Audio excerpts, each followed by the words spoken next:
गरीब साध साध सब नेक हैं, आप अपनी ठोरे। जो सतलोक ले जाएंगे वो साधु कोई और।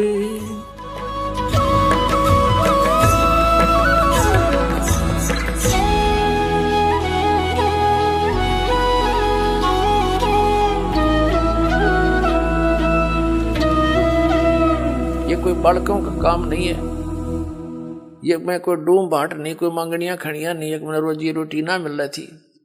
इस दास ने इस परमात्मा के प्रोसेस को, इसके सारे ज्ञान को बहुत गहराई से समझा है और तब इसके ऊपर कदम रखा है। और कितने संघर्ष के बाद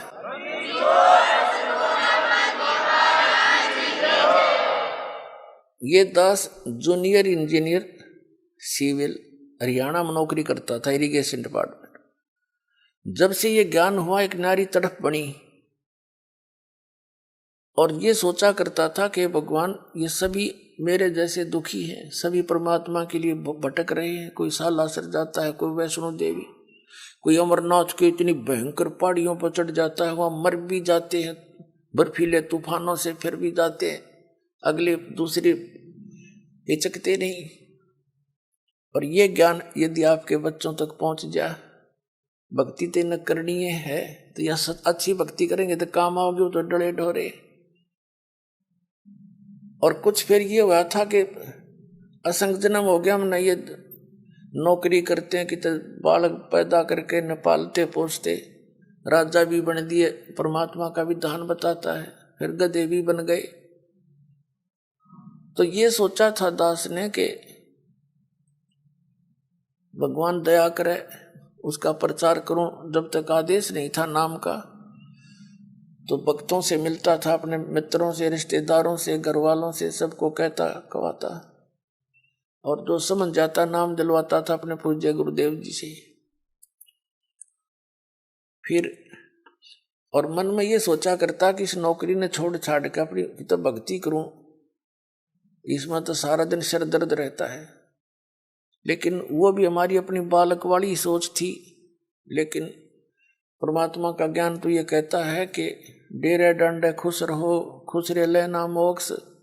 ध्रुव प्रहलाद भी पार हो गए, फिर गृहस्थी में के दोष।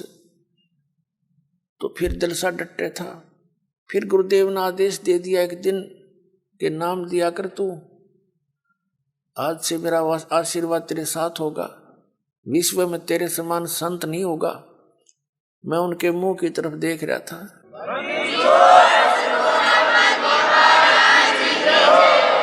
क्योंकि अपनी औकात से जीव खूब परिचित होता है, मानने चाहे ना माने। मुझे अपनी स्थिति का पता था कि जितना वजन इन्होंने दास पर रख दिया इस योग्य नहीं है। फिर भी मेर है उनकी, गुरु मेर करें तो कागज हंस बना दे।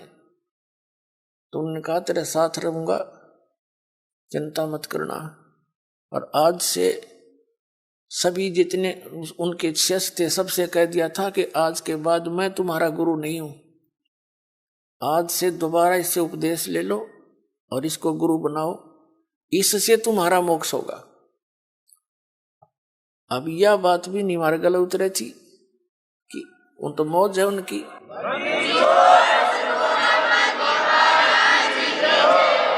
कहने का भाव यह था कि उन्होंने अपना वजन तार दिया।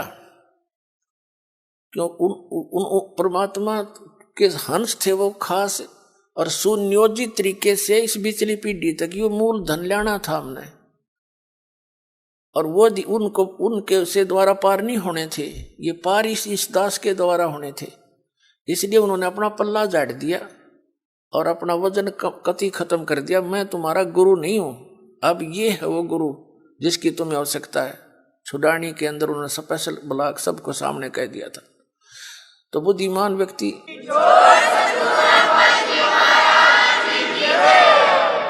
तो पहले तो यूं था भी चलो परमात्मा का भी दान है, भक्ति भी करेंगे, अपने बच्चा में भी रहेंगे। फिर मन में उमंग उठी कि भगवान ही बाप के गुण गाऊंगा, आदेश दे दिया नौकरी भी छोड़ दूंगा। क्यों? एक का काम होगा, नौकरी भगवान की सच्ची सरकार की कर ले चाहे नकली की कर ले, एक का बनेगी, इतना वजन हो पीछे।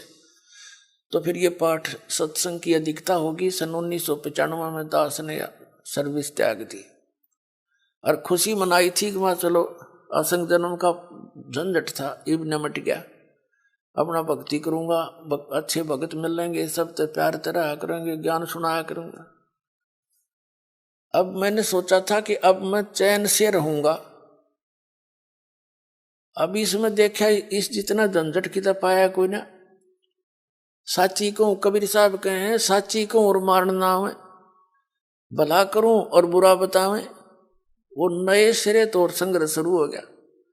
जिस भी गांव नगर में हमने जाकर सत्संग किए, 2-3 दिन एक घर में पाठ करके हम सत्संग सुनाया करते थे, तो उस नगर के जो वो नकली संत 1-1, 2-2, 10-10, 20-20 सब गांव में बैठे हैं, उनको पता चले वो तो ब्रह्मा विष्णु महेश के बारे में ये कहता है, देवताओं की पूजा की भी मना करता है, ऐसा करता है, तो वो गांव गांव में शत्रु पैदा हो गए।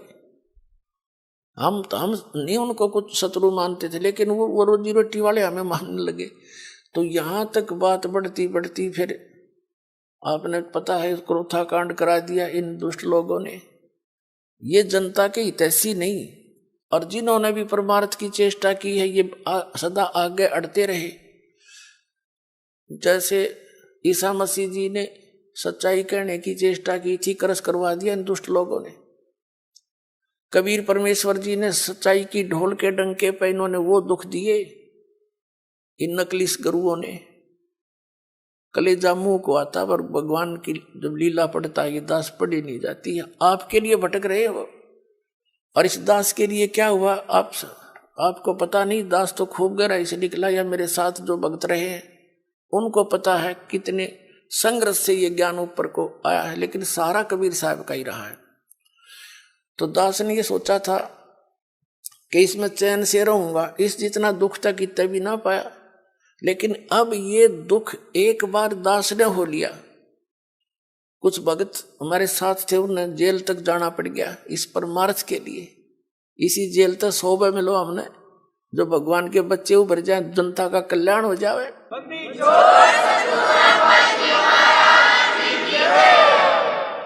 तो उस दिन से लेकर आज तक वो संघर्ष जारी है। लेकिन अब परमात्मा की दया होगी कि परमात्मा के बच्चे इन प्रमाणों को देखकर अब इनका यो ज्ञान समझ में आ गया, इन्हें सो आ गया। पहले तो सुहा हुआ नहीं था, टीवी ऑन करें थे और यूं पता ये सुनने को मिल जाए ब्रह्मा विष्णु महेश नासवान है, टीवी बंद कर दे थे। 36 गाल दास ने दे थे।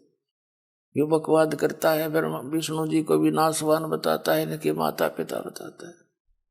मैं तो पढ़ के सुनाता हूं, बताता नहीं। इनका इतिहास लिखा हुआ है, और वो तुम्हें पढ़ने को, आप जी को मिला नहीं पढ़ने को, आप समझ नहीं सके। दास तो समझ आ रहा है कि ये लिखा है इनके इतिहास में, तो अब मान गए ये।